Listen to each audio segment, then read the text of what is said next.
What's up, everybody? Welcome to another episode of Yala, your thrice weekly podcast where we talk about the hottest news with a touch of what, Terrence? Good old humor. Good old humor, man. Back at it again. It's the second Monday of November, 7th November. And broadly speaking, how was your weekend, Terrence?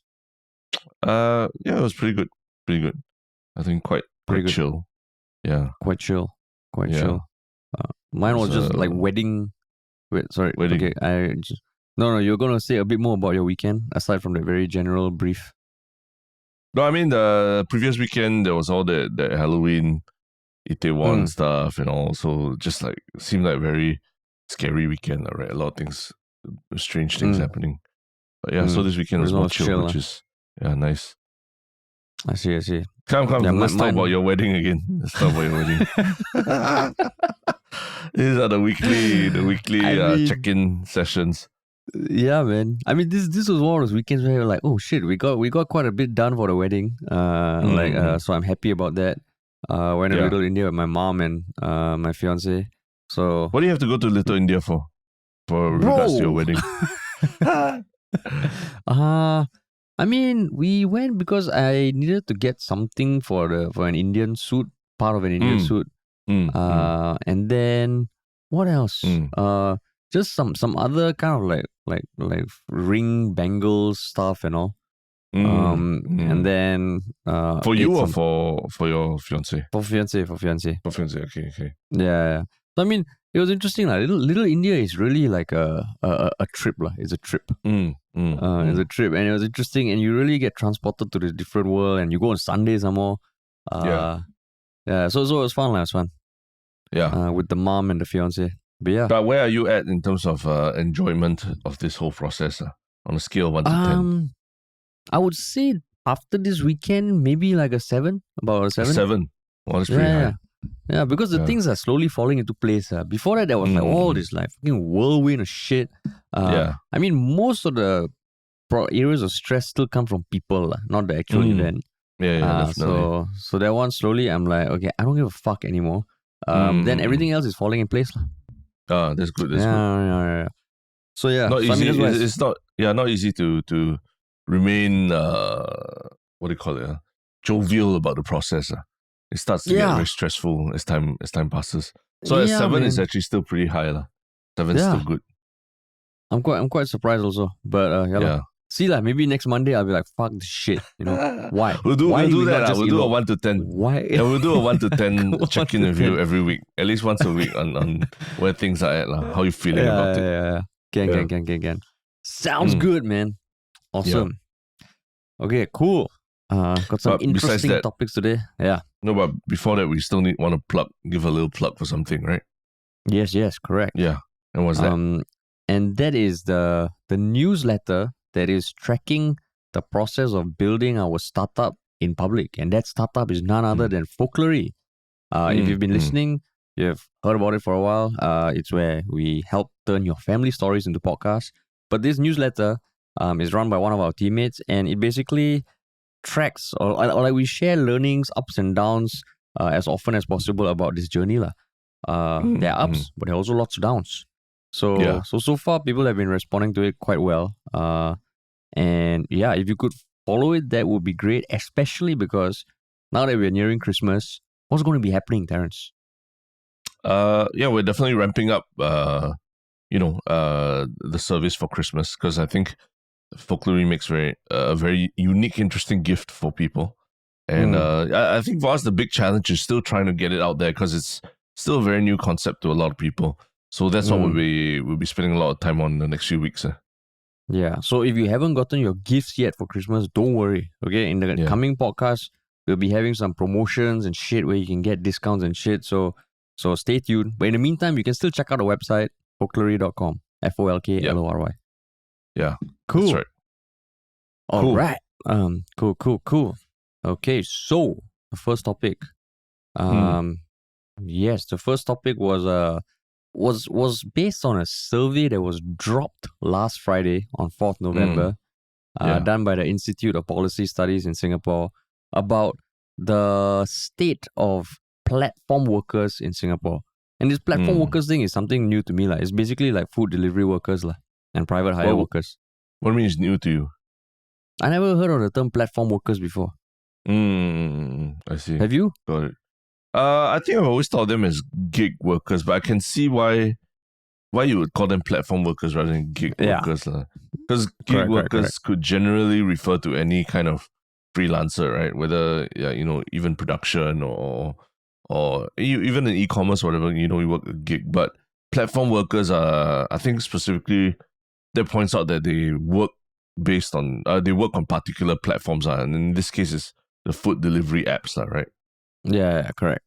Yeah. So there was a survey, findings from a survey that was released by the IPS last Friday. It's called Current Reality, Social Protection and Future Needs of Platform Food Delivery Workers in Singapore. So it's quite an extensive survey. And once again, can I just say, it took us fucking long to find the link. Yeah. It took us so damn long. Yeah. Yeah. But in this case, I don't blame the mainstream media. I think it's the IPS themselves. They made it really hard to find the link to the article, right? I mean, the survey, right? And kudos to you for digging it up on their Facebook, of all places. Correct. Yeah. Basically, the IPS is like a boomer, of all places to share the link to the survey, it's on your Facebook page. Yeah. But I mean, I don't know whether it's IPS to blame or the media outlets, because the media outlets would have written about the survey, right? Based on the survey. So why not just put a link to the survey? Is it because they think people don't care? No, my guess is that they probably got a media release with just the executive summary of the survey and nothing more. And that's what's fed to them. And a lot of them probably wouldn't even bother to access the full study themselves, unless they needed to verify something. So no point for them to put the link to the survey, you see. They already have all the key information in front of them. Oh, that's true. And I mean, I'm guessing that the whole survey is like 153 pages. I'm guessing if you're a journalist tasked to write about this, sure, you can deep dive. But how much time you want to spend on this one article, which is probably amongst many articles you need to write? Yeah, that's right. But holy shit. One thing also, IPS, the website, like you have all these tabs about surveys and publications and all. It's fucking hard to find it. Yeah, it's difficult, man. We had a rough time looking for it. Yeah. Yeah, but we found it. We found it. 153 pages. Yeah. But yeah, so when you saw the article, I mean, the article's all quite interesting. Like 3.2% of 1,000 surveyed make more than 5,000 a month from food delivery in Singapore, but work longer hours. Fewer than 4 in 100 food delivery riders earn more than $5,000 a month. Yeah. So when you saw those titles, what came to mind? I think one interesting thing is when you read about all the news coverage about this study, I think every news article about it is they choose to focus on different things. Like there's no one big there's no one big statistic or what that everyone has jumped on. Like I think to say news, but it's a bit of a stretch. But even Goody Feet, for example, I think if you read what they wrote about this survey, they actually has a slightly bizarre twist of events. There's a slightly positive tone to it that, if you work hard on this, you could be one of the 4% that earns $5,000 a month, So it was just a bit strange seeing, but it also tells you, I guess, how little information there is out there about platform workers, such that when all this information comes out, there's so much of it is so new and interesting that everyone's just grabbing different aspects of it and making a meal out of it, There's like, some of them an article focus on 1/3 of food delivery workers need medical care. Straits Times focuses on modest pay, long hours. And then there are a lot of different aspects of the survey that people are focused on. But it just really tells you there's so little information about it that every time something like that comes out, it's just a whole barrage of information that makes it, everyone's just passing through and trying to find something interesting about it. Yeah. And I mean, like I didn't read the Goody Feed article because I applaud you for being that comprehensive. But I guess they kind of need to end on a positive note. What? They're Goody Feed, dude. Yeah. They're all about But finding the goodie in life. okay, maybe not Goody Feed, but even Mothership, like, you know, they harp on 3.2% of 1,002 surveyed make more than $5,000 a month from platform delivery, lah, right? You know, so you could look at it as you could focus on only 3.2%, or you could focus on the number. They make more than $5,000. You know, so it's kind of tells you that everyone's sort of like, okay, what do we make of this information? We're not very sure, so let's just put it out there, lah. Yeah. Yeah. So some of the the high level stats that stood out were, I mean, on that $5,000 monthly salary thing. I think for those few people who work like 10 to 12 hours a day, almost like 6 or 7 days a week, then they could hit 5,000. Yeah.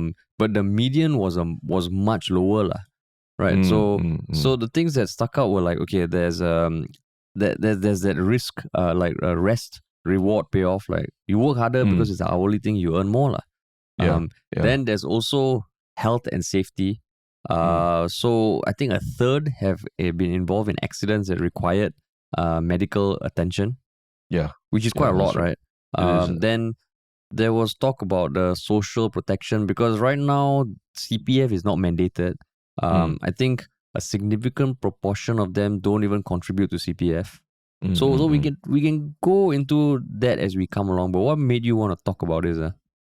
I think it's you know, we talk about this being in Singapore, and we look at the numbers, and you know, this is what it's like in Singapore. But actually around the world, I think even the US, just a few weeks ago, the US President Biden, he's thinking of taking steps to protect these platform workers more, and giving them more access to employment benefits and things like that. And that could really hit the bottom line of a lot of these companies like Uber, Lyft, and all that in the US.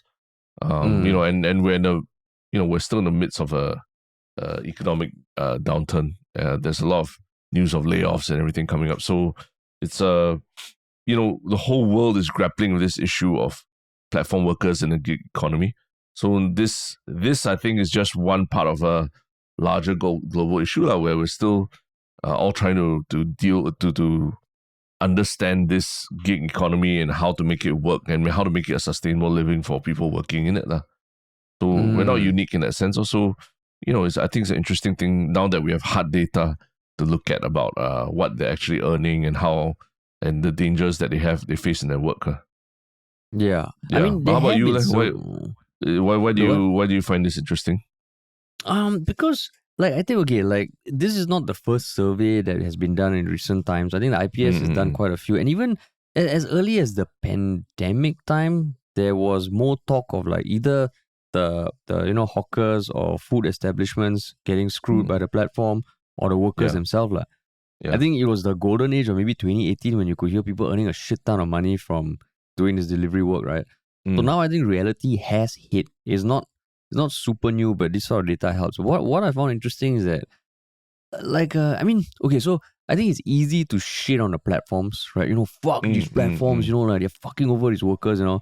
But at the same time, I have definitely benefited from this segment of the workforce opening up. Confirm 100%, right? So, as in the convenience of food delivery. Yeah. The convenience, and now you see like platforms also increasing the delivery fee. And my first reaction is what? Fucking $4 for delivery fee? Fuck this shit, you know? But then the reality is, right, it's I think maybe we've been living in a bubble these past few years, and slowly everyone is coming to terms that if you want this sort of convenience, which rewind maybe 8 years ago, to think that you can order food and have it delivered at your house in 30 minutes. Only probably pizza, right? Yeah. It was only pizza, right? Everything else. Then for me, it's not so much black and white. Like, if you want these platforms to protect them more and all, then we need to be okay with the price of the food going up. But then the reality is I think I personally know some close individuals who worked as delivery riders or private hire workers, and their life, right, is not easy. Oh, we did a video like where I was a Uber driver for 48 hours, right? Yeah, that's right. We have done it. Yeah.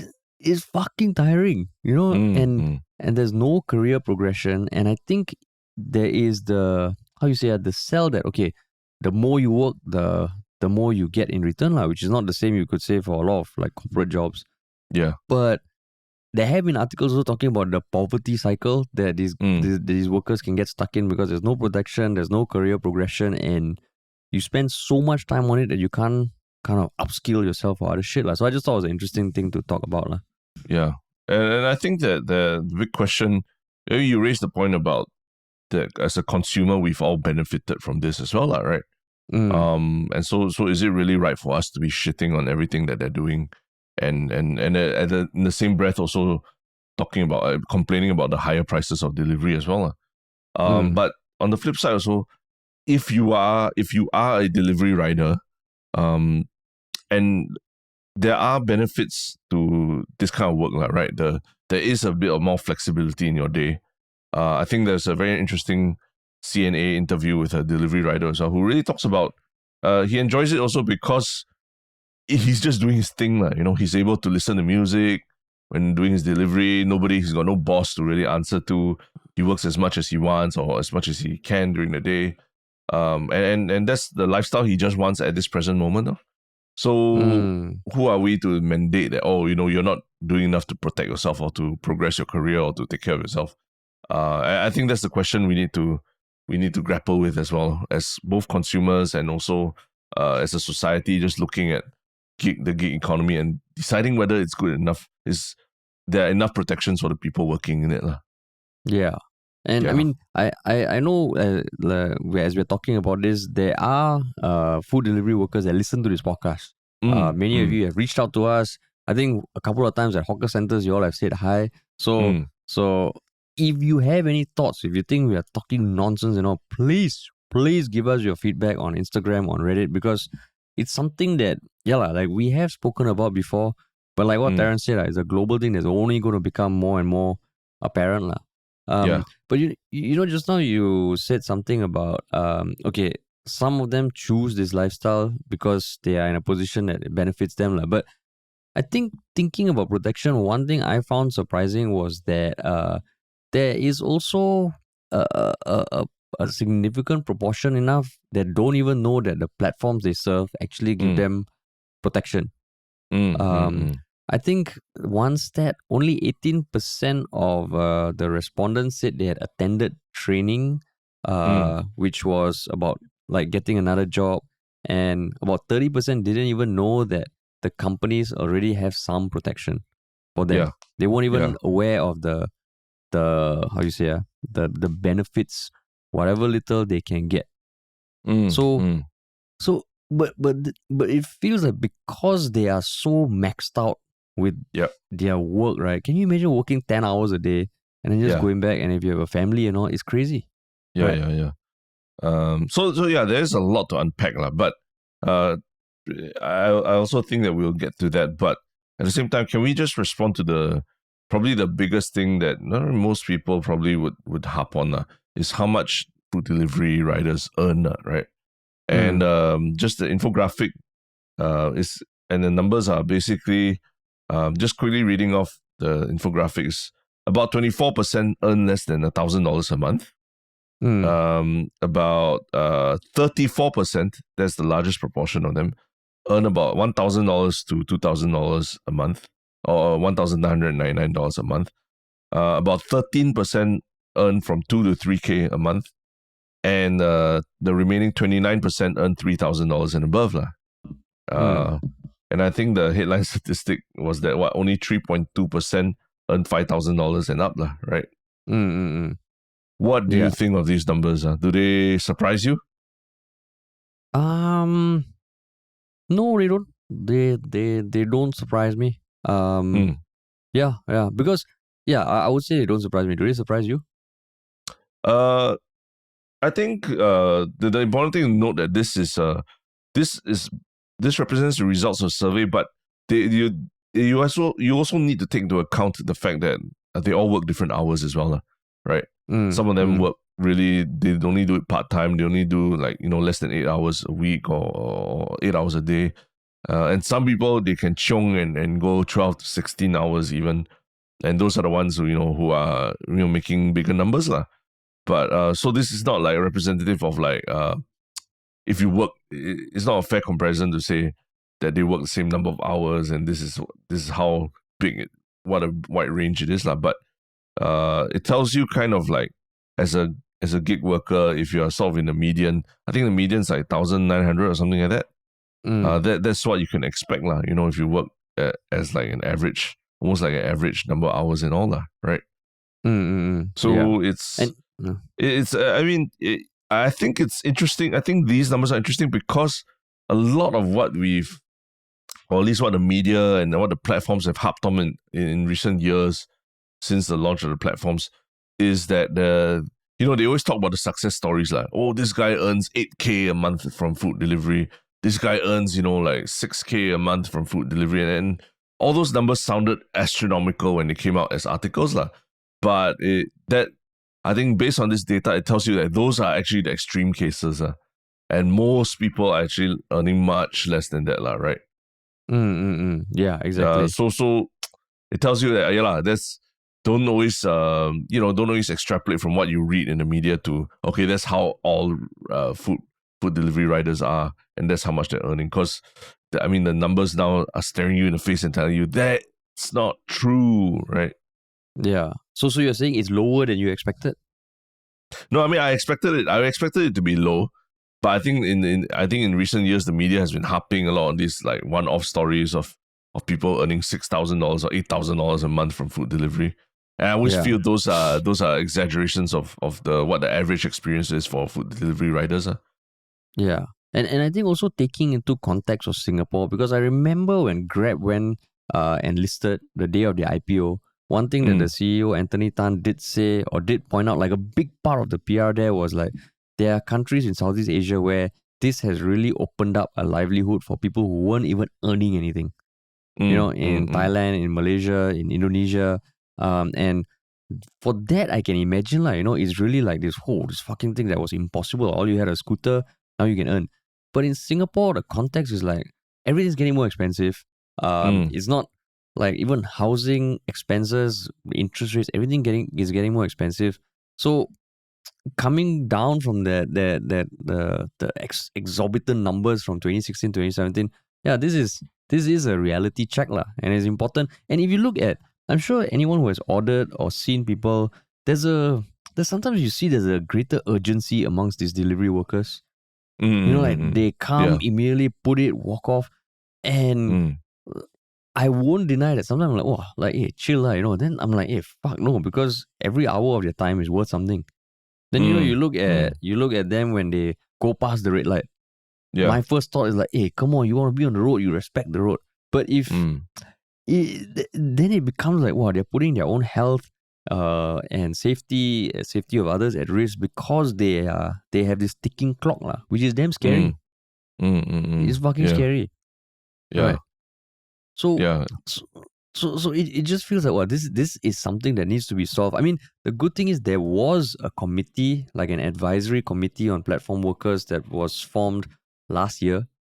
And the whole goal there is to, think of policies that can in some way protect them lah. Yeah. So I think, these are important small steps lah. Like this kind of data, this kind of information. I think previously a lot of the information was anecdotal and probably a lot lobbied by a lot of these platforms themselves, right? Like articles. Yeah, correct. Of the top delivery. That's not representative of the population of riders as well. So obviously the incentive is to try and paint a very positive picture of everything because don't forget a lot at one point a lot of these platforms were literally fighting regulation, right? Fighting a lot of regulation about what they're allowed to do or not allowed to do on the app and on the roads and all that. So there's a lot of work that goes into trying to influence public opinion about these services. And just be a bit skeptical every time it just if it sounds too good to be true lah, because usually it is lah. Yeah. And I mean, certain things that also are surprising is that now there are so many workers in this part of the workforce that you even see little cracks within. Like, for example, apparently there's a perception amongst the lower educated platform workers that the higher educated platform workers know all these tips and tricks and hacks and strategies lah. And there was data to back it up. I think generally for the people who earn a bit more, they are better educated. So there's inequality amongst platform workers as itself lah. But on the flip side, when they were questioned about the future of like gig workers and all, I think about 6 in 10 said they have no intention to change, and 6 in 10 also believe that the future of work is the gig economy lah. So then it becomes tricky, right? Because sounds like they're not really being forced into it. Like there is a number of people who choose to be into it, but then when they're in it, then it becomes tough to leave lah. Yeah. Right. I think the committee you're talking about, is an advisory committee set up by the Ministry of Manpower last year. And they're looking at various measures, like, for example, the Work Injury Compensation Act, whether that can be applied to food delivery workers, to provide them financial protection when they are injured. So they are supposed to deliver recommendations by the end of this year to the government. And, that's where everything that we're reading here in terms of these figures and about workplace injuries and all will be important to them as they put forward these recommendations. But I did want to ask you also lah. You made an interesting point earlier about the context of Singapore. The gig workers. How much they earn versus the cost of living in Singapore compared to other countries. I mean, my experience after traveling in, I think, earlier this year to Thailand, was that these platforms actually, they make the process of engaging with the local economy, F&B restaurants and all that, and ordering the food and coming to places that and being able to access food that I typically would not be able to access. Let's say if I'm staying in a more ulu part of town and all that it really made a huge difference because I hadn't traveled to Thailand in years before earlier this year because of COVID and because of various things. So it was quite a shock to me, like how much as a consumer I valued having these platforms available to me overseas compared to in Singapore, right?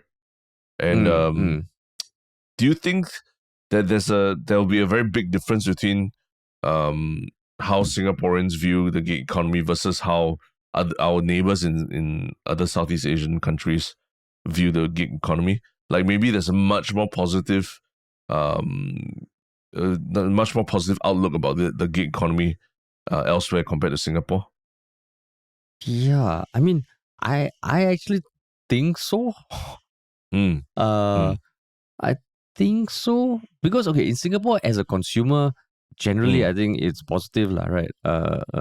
But I would say more from the people. Yeah, just broadly, I would say I think there would be more lah.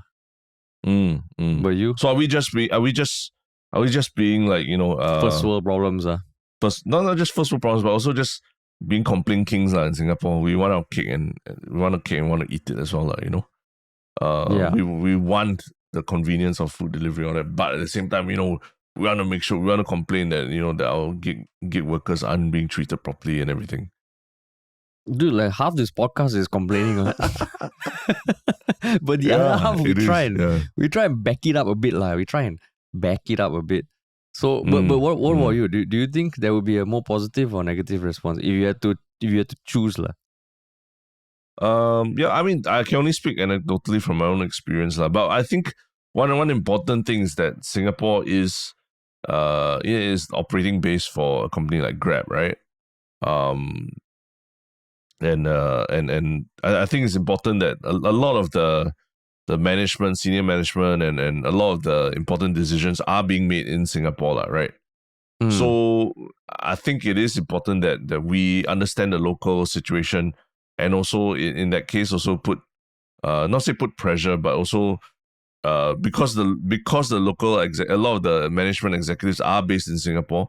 I think it's important that we look at the problems in Singapore and think about how these problems could potentially maybe not now but in the future apply to the other countries as well, right? So it's I don't think we should just sit back and say, oh, we're just being complaint kings and queens in Singapore. I think if we are privileged in that sense that we have a lot of we have the we are in a better economic position that we can think about these issues and all, then we should think about it as a responsibility that we have to everyone, to our neighbors as well, right? To think about these issues. Yeah. So savior complex is actually. No, not the savior complex. It's that they are here. These platforms are all operating out of Singapore. The management people are all living in Singapore. They're buying GCBs in Singapore. So we also need to ensure that that they're treating their employees or the people who work for them fairly as well, right? And I think there are people who are platform workers in Singapore. So I think it's super relevant. I don't think we're just being complaint kings. But one thing I will complain about is you never answer the damn question. You give this political speech or even the question like between Singapore and the other countries, do you think they'll be viewed more positively? Yeah. So I definitely think so. I think even as a consumer in the country, in overseas, I feel like, it just is really opened up a lot more doors, right? In terms of engaging with the local economy, even as a tourist, right? So I when I was overseas, I saw it much more positively. I was like, oh wow, this is so much more convenient than it would have ever been if I had to, like get a taxi, go on the streets and go and buy my own food and all that kind of stuff, right? Whereas in Singapore, because because we're much more familiar with the grounds and in Singapore it's so small, so it's much easier to access everything, right? So you feel much less like you like, okay, fine, if I don't have this food delivery services, it's a bit less convenient, but it's not that difficult to go out and get things up. But then when you think about other countries, like sometimes some places not even that safe to walk around at night, right? And you have your family and all these things, and it's just you're gonna have to walk along a dirt path to get somewhere, get your regular fix of pad thai or whatever. Sometimes it's just not worth the trouble, and you just want to pay a bit extra for food delivery, and that's where the food delivery makes a much bigger leap in terms of the benefit it brings the consumer. But then one thing I remembered just now after I gave my answer was that I know in Bali when I went a few years ago, within the city like the Seminyak or Canggu, you cannot book Uber, no? Oh, because there were cases of like Uber drivers getting beaten up by the local taxi drivers that were from Bluebird or something like that. So as much as I say there will be generally positive reviews, I think there will probably be more extreme negative sentiments as well. Because these kind of platforms will infringe on some local stuff. So yeah, I guess that's interesting. But one thing that did stick out to me is like looking at the demographic of responders, right? Where broken down by marital status, race, and gender. I mean, it was 84% male, right? But I guess no media outlet would probably point that out, what about gender equality, bro? Oh, gender equality. Yeah, I'm just saying it was something that stuck out, but and nowhere was that kind of like a discussion. I'm not saying it should be a discussion, but just thought it was an interesting little tidbit of info. But that's the thing, right? It's self-selecting, right? You kind of choose as an independent contractor to work with Grab or one of these platforms, right? So you're saying there's no interview process, there's no interview process. Like Grab or Foodpanda, they can't say, oh, I need 50% representation of women, and I only will allow that many men to apply, to work with us. So they can't do that, right? Self-selecting, the self-selecting. Yeah, it's a self-selecting thing. So I wouldn't place the responsibility at the feet of these platforms yet, because they're not actually employing these people, the independent contractors. So I would say also, like, even if the statistic is there that is largely male, doesn't mean that I don't think that's the most immediate fish that needs to be fried, right? But Terence, what Yeah. if these platforms are not providing adequate support for females and women? Huh? What if, Terence?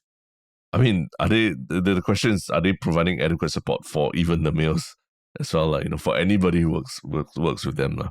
I think that's the Yeah big lah, yeah lah. question. Yeah. Yeah. So it's not even about whether it's male or female. It's just like anybody who works with them. Yeah. Yeah, side with the patriarchy. Nice one, Terence.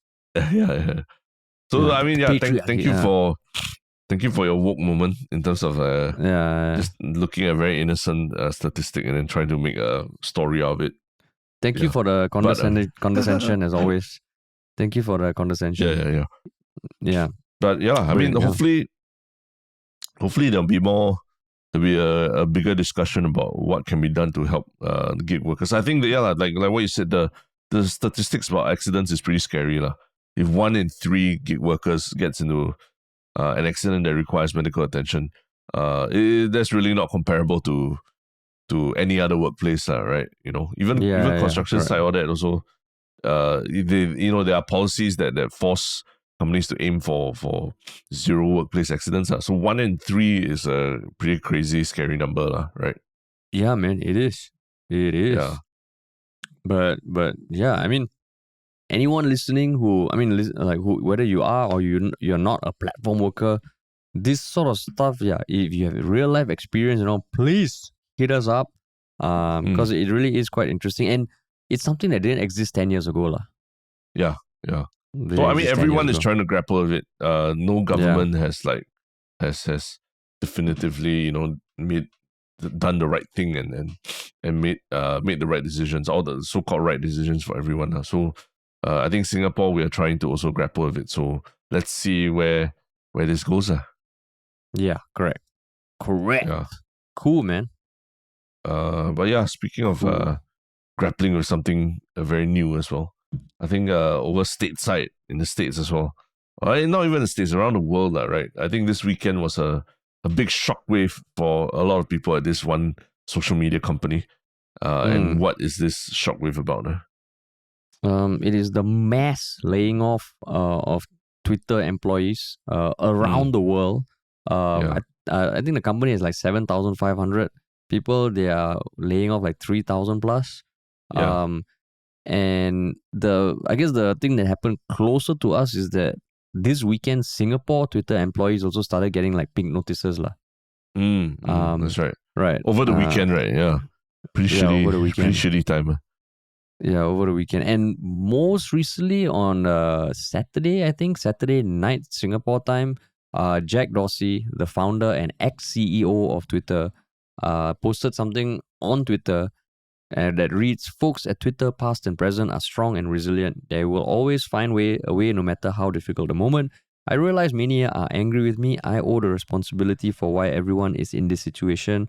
I grew the company size too quickly. I apologize for that."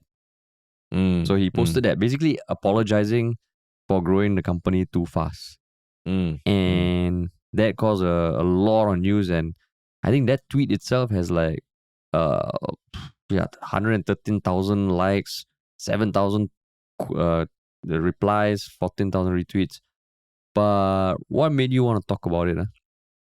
I think just as a follow-up to when we spoke earlier about what Elon Musk has been doing, because I think it's quite interesting now that a Twitter co-founder and former CEO is now, he's not even involved that much in the day-to-day of Twitter anymore, but he seems to have wants to shoulder responsibility for these layoffs happening, and almost like taking away the spotlight from Elon Musk. And usually that, it's kind of strange, right? Usually people, ex-CEOs or ex-management, they try to shy away from whatever drama the company is involved in or embroiled in right now.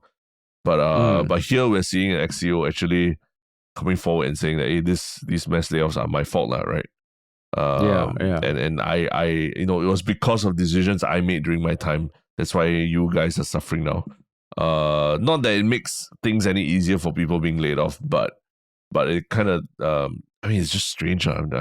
This whole saga has been so strange, and this is just another chapter of the strangeness the strange, the curious case of Twitter, right? But why is it strange? Like what I mentioned, like ex-CEO taking responsibility for whatever is happening right now, as opposed to trying to push the blame to whoever's in charge now. I literally just answered the question. So, Yeah. so you're saying it's a Can you listen? refreshing. It's kind of a refreshing. Strange, yeah, it's refreshingly strange. Are you saying it's refreshingly strange? Yeah. So close all the tabs and listen, dude. Listen. No, because you say strange. Like what you're saying sounds like a breath of fresh air. Right? But yours is like it's strange. Is it a breath of fresh air? Is it fresh air to the people who just got laid off? It's not lah, right? It still sucks for them, regardless of who takes responsibility for it. True. But it's just like, how do you, if you're the one who got laid off, like what do you make of this? What this ex-CEO is saying, lah, right? Yeah, correct. But I mean, in that way, I wouldn't say it's a breath of fresh air, but you see so many decisions made in the corporate world or where, the big decision maker or people who play a part almost absolve themselves of things that go wrong, lah. Right. Yeah, we've been in that position before, lah, right? Where of course we still big are. Big company gets dissolved and the current management all just like they wash their hands entirely of the whole decision process and pretend like nothing was their fault, lah, right? And they say we try our best and everything that you're seeing is not our fault, lah. Yeah. Yeah, and they continuously post on LinkedIn about their new jobs and how some of their jobs involve finding new jobs for other people and how they are the saviors of mankind. But that's for another day. But I mean, in this case, I guess why, you read it also is like, I mean, he still kind of like made like a few $100 million from this. So it just feels like, okay, he takes responsibility, but what happens? It's not say like a crime, you admit and then you get the penalty, lah. Yeah. In this case, he apologized for that. Yeah. The other strange thing is also that he seems to be in complete agreement that Twitter seems to be overstaffed or something, right? I mean, as the boss, when you were approving all the hiring of the staff and growing the company, all that, weren't you? I'm sure he had a big vision, big plans, and all, and that's why you would hire that many staff, but to so quickly turn around and say that, I fucked up, I grew the company too quickly and all that. We don't even know what's in Elon Musk's mind right now, right, about the future plans for Twitter. So it's kind of strange as, within a few days of laying off everyone, then suddenly he's like agreeing and saying that, this is the best, this is what the company needs to do, right? Yeah. That's why, I mean, it, like what you said, this whole thing is strange. I mean, we've seen big tech companies go and like get and acquire other companies, and comes with its own fair share of drama. Then you see like Microsoft acquire Skype, and eBay, and it's always like this mother big company acquiring smaller companies. But then this one is almost like it seems very like the individuals behind it are too big, lah. I think that's what's weird. Like when you hear Microsoft acquire Skype, okay, it's Microsoft and Skype. Sure, Bill Gates at that point was the CEO and founder, but it's Microsoft. Twitter is like, in terms of the relevance, Twitter is like on the same level as Elon Musk and Jack. Like as a term, as an entity, as an individual. So it really does feel like it's a bunch of people and their personal struggles around this thing called Twitter. Yeah. That's the thing. All of them, they are being. I guess we never had CEOs or senior management that are so honest before, right? Not honest about their mistakes, but also honest about how they feel about things and honest about their biases and everything. So it's just weird for everyone watching to be like, huh?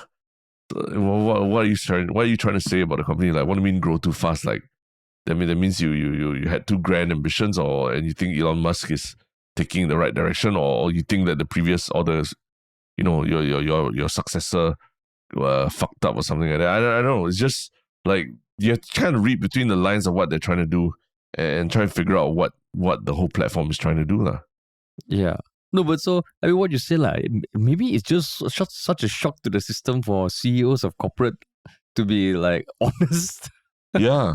That's the Yeah. thing. Like, what the fuck is going on, man? Yeah. But also, I think in this day and age, these kind of things are a lot more public, lah. Because apparently, Mm, when Steve Jobs went back to Apple after he got rehired, he also mm, laid off like a few thousand people.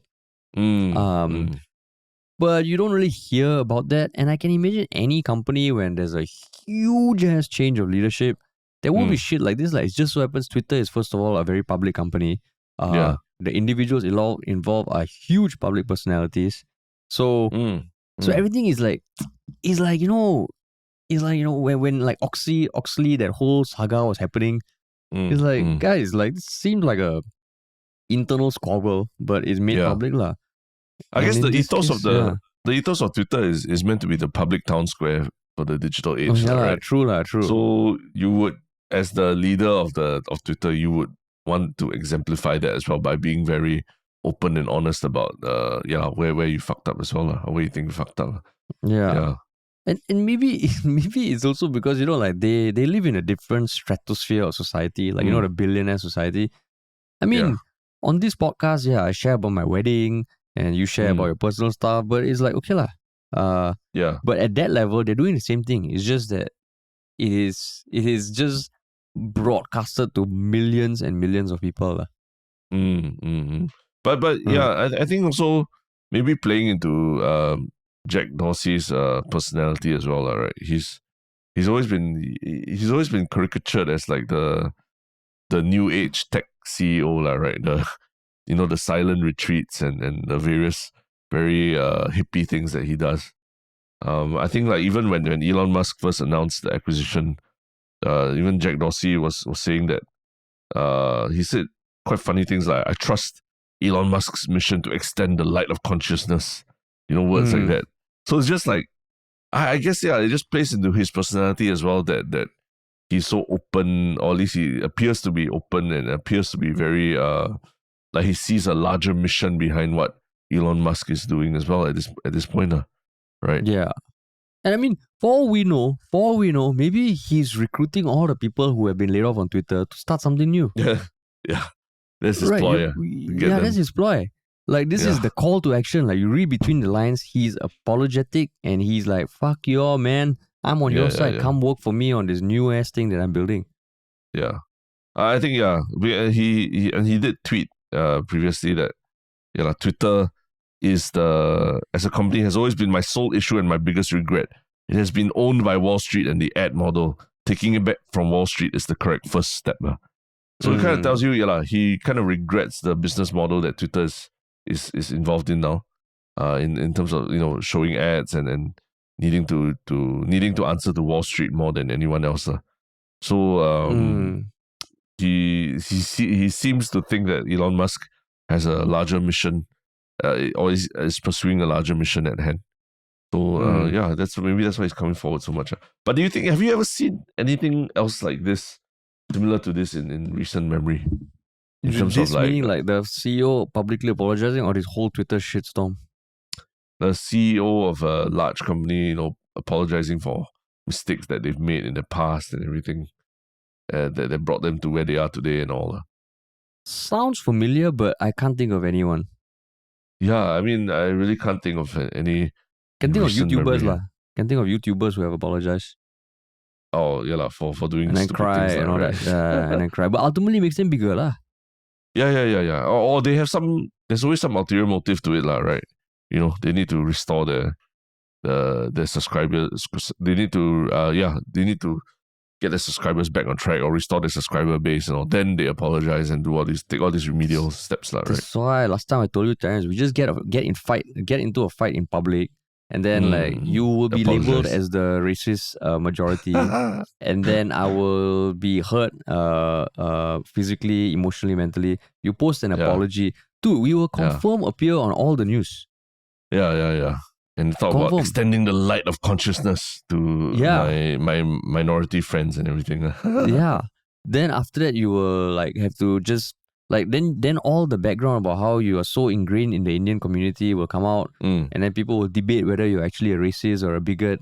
And then light will be shone on the fact that you are not. But imagine the publicity I'm not. from that. I've finished like 2 seasons of Indian matchmaking already. Like, I know. How I've can you binged not be all- how I can you can't be be a racist. bigot? Yeah, you can't be I racist. can't be racist. I You love can't Indian be matchmaking. It racist. can't be. Yeah. Yeah, How can exactly. it be? You think a racist will watch Indian matchmaking front to end? Man? No such thing. Dude, then after that we do a limited podcast series about your whole journey about the thing. Yeah, why the fuck are we asking people to refer our podcast to other people because in case they like it? No. Yeah. We just get into a public fist fight and dude, that'll be the best marketing we can ever do. No? Yeah. That's true. Public fist fight. Yeah. Let people take videos and all that. Yeah. But just going back to Twitter for a while. Dude, I'm imagining that already. Yeah, okay. Ken, please go on. I think a lot of the Singapore employees got laid off over the weekend, right? I think there's also a view that maybe I think in Singapore it's a lot of them are sales and the business side of things. They're more employed in the business side of things. And since there seems to be some regret about the ad business model that Twitter has, I think you would expect that the Singapore team would be very, very would be there'll be a lot of firings, right? Yeah, on the Singapore correct. side of things. Plus the fact that Singapore is, I know Twitter is not the biggest thing in Singapore either. I think the office here probably operates as a base for all of Asia or Southeast Asia at least. So Singapore's not a huge important market for Twitter either. Yeah. So I'm not super surprised if the whole Singapore office gets bludgeoned by the end of this exercise. But I will say this, like now, even before, if I had to, like, let's say for whatever reason, I'm told, okay, you can work at any one of the tech companies, I think I would choose Twitter. No? Really? Why? Because Twitter, every other tech company feels like there's so much. They're very different, but they're almost the same. They're almost the same. Twitter is the one that is a bit quirky, a bit eccentric. And you never hear about, the Twitter office being so awesome. Google is like fucking beating their drums every day. Facebook is like, all this funky shit. Snapchat's not in Singapore. YouTube, whereas Twitter has always been interesting, and now it's even more interesting. So, it's just, for a while it was kind of dying, right? But then now, as a social media platform, it's probably getting the most traction, most publicity. Across all, right? Yeah, but don't forget that that as much as the company is going through its restructuring and maybe it's a brighter future ahead, these layoffs do affect human beings. Yes, I think there's tweets from ex-employees, coming forward saying they really enjoyed the time off. But there are also tweets from ex-employees who said that they were literally, for example, like 8 months pregnant, 9 months pregnant, and about to give birth, and they're not sure what happens to them now. Now they're getting laid off. Do they get, the maternity benefits and everything?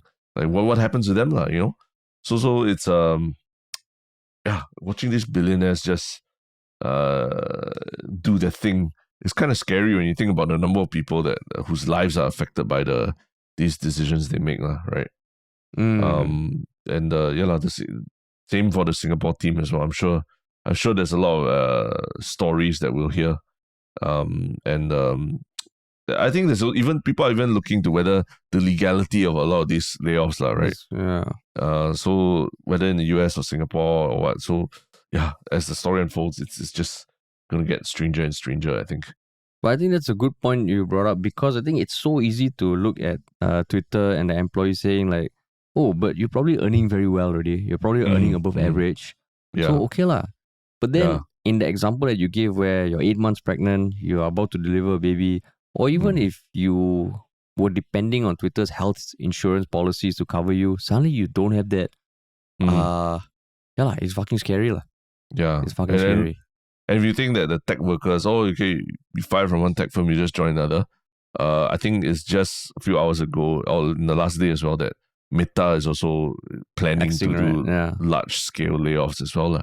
So, it's not that easy to just jump to any other tech firm just like that either. Tough times, man. Tough times. But don't worry too much about Jack Dorsey. He's living in regret, but he's living quite comfortably, I'm sure. Yeah. Yeah. Yep. But Cool. yeah, cool, man. You have one Shiok comment as well to add on.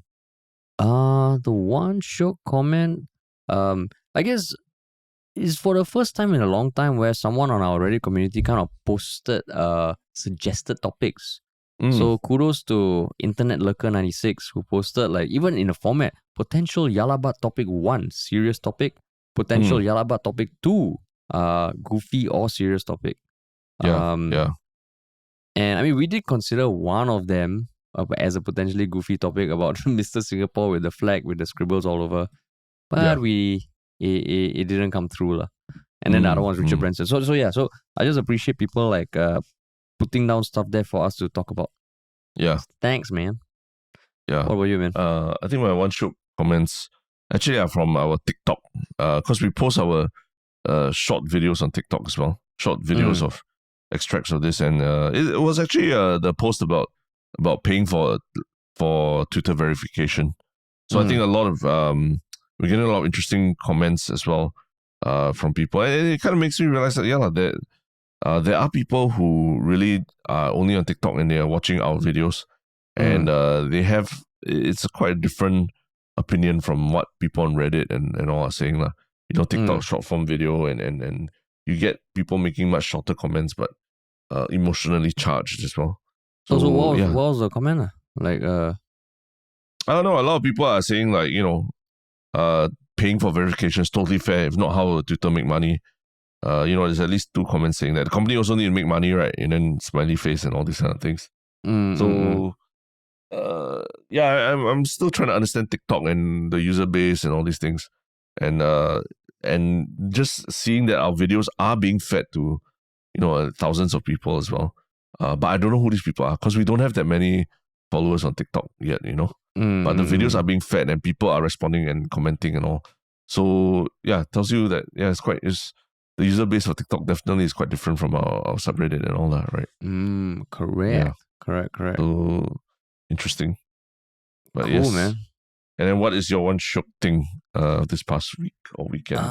My one Shiok thing is it's okay, so you know The Onion, right? That's right. Yeah. So The Onion, recently there was a case of this guy from Cleveland, I think in the US who I think a few years ago just started a mock police page of his hometown police force to kind of poke fun at the hometown police force. So they had the same logo, same Facebook name, but no blue tick lah. And I think he did like 6 posts, and then slowly it kind of escalated into like, the local police got a few calls, and then they called him and they told him to take it down. Then he put another post and took it down. So it escalated. Then they did a house search, a house warrant, and all that. But the most recent thing is that as a entity you can file like support for someone being tried in the US. And like they filed a brief and it was filed by The Onion. And I heard about it because I saw Legal Eagle, which is a very popular YouTube channel focused on like legalities or legal issues in pop culture. He went through the brief and essentially, I mean, it's still like it's a legit brief. It's a legit legal document that was filed. But why it's interesting is because The Onion writes parody articles that sound real, right? This is a real brief that was written, but there's a huge satirical element to it lah. But the whole premise is that people should be allowed to parody governments as a form of like protest or as a form of free speech lah. So when this guy goes through the brief, there are actually segments where The Onion writes in very legalese words we are halfway through the report and it is at this point where the reader is likely to feel fatigued. So and then they make a few jokes in legalese language and then they point out why it's important that things be allowed to be parodied because blah blah blah blah. So I just thought, wow, shit, The Onion, like they were big at one point. I thought they were dead, but to do this and take on the establishment or take on the system, it's always nice. It's always nice. I don't know what's going to happen, but so I guess my one Shiok thing is maybe the video by the Legal Eagle that explains this. which is interesting to watch. Yes. So it's a video that you can look up on YouTube, right? Yeah, I can. The greatest brief What do ever people filed. search to find it? The greatest brief ever filed, BRIEF, by Legal Eagle. Got it. Yeah, man. The greatest brief ever filed. Yeah. Cool. What about you? Mine is a Netflix show from, actually, it's not really new, it's a couple of years back, 2020, but it's called The Business of Drugs. And it's quite interesting because I think the host was an ex-CIA operative who now is, she wrote a book about I think she wrote a book about the business of drugs, and now she hosted this show that's about the economics of the international narcotics trade. And I'm a couple episodes in, but I think since we've been spending so much time talking about Richard Branson and the death penalty and the debate with Shanmugam and the business of drugs in Singapore and all that, right?